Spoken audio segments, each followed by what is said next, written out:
രാവിലെ 5 മണിക്കാണ് എഴുന്നേറ്റത്. നേരെ അടുക്കളയിലെത്തി അടുപ്പ് കത്തിച്ച് ചോറിനുള്ള വെള്ളം വെച്ച് അരി കഴുകിയിട്ടു. ഉരുളക്കിഴങ്ങ് ഡ്രൈ ഫ്രൈക്ക് വേണ്ടി ഉരുളക്കിഴങ്ങ് വേവാൻ വെച്ചു.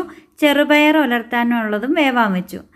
അങ്ങനെ ഉരുളക്കിഴങ്ങ് ഡ്രൈ ഫ്രൈ റെഡിയാക്കി. ചെറുപയർ ഉലർത്തും റെഡിയാക്കി. ചെറുപയർ ഉപ്പേരി എന്നൊക്കെ ചില നാട്ടിൽ പറയും കേട്ടോ. പിന്നെ ജോലിയുടെ ഇടയ്ക്ക് ഞാനിങ്ങനെ പാത്രം കഴുകി വെക്കും. എടുക്കുന്ന പാത്രങ്ങൾ അപ്പോൾ കഴുകിയാൽ നമ്മുടെ അടുക്കളപ്പണി തീരുന്നതോടൊപ്പം പാത്രം കഴുകും അങ്ങ് തീരും. കുറച്ച് മീൻകറി ഉണ്ടായിരുന്നു, അത് ചൂടാക്കി വെച്ചു. ഒരുപാട് നാൾ കൂടിയാണ് കേട്ടോ പപ്പടം കാച്ചുന്നത്. അങ്ങനെ കുറച്ച് പപ്പടവും കാച്ചി. ആൻസൂട്ടന് സ്പെഷ്യലായിട്ട് ബുൾസൈ ഉണ്ടാക്കിയിട്ടുണ്ടായിരുന്നു. ചെറുപയറുണ്ടെങ്കിൽ ബ്രേക്ക്ഫാസ്റ്റ് കഞ്ഞിയായിരിക്കുമെന്ന് എല്ലാവർക്കും അറിയാലോ.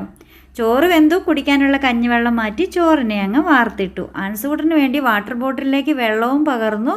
ലഞ്ച് ബോക്സും റെഡിയാക്കി. ആൻസൂട്ടൻ ബ്രെഡും ബുൾസൈയുമാണ് കേട്ടോ കഴിച്ചത്. അങ്ങനെ ആൻസൂട്ടൻ സ്കൂളിലേക്ക് ടാറ്റാ.